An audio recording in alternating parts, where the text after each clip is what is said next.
சித்தர் பூமியாய் சிவலயம் காட்டும் அண்ணாமலையே போற்றி. சிவ ஓம் நம சிவாய. பக்தர் நெஞ்சினை சிவமயமாக்கும் சிவபெருமானே போற்றி. ஹர ஓம் நம சிவாய.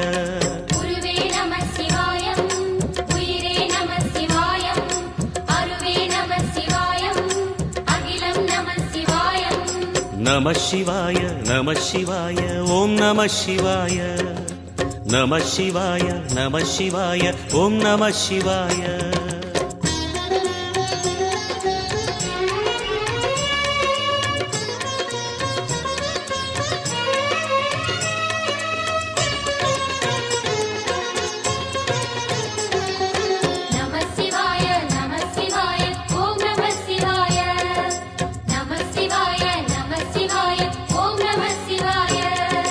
அன்னை உமைக்கு இடமாய் உடலில்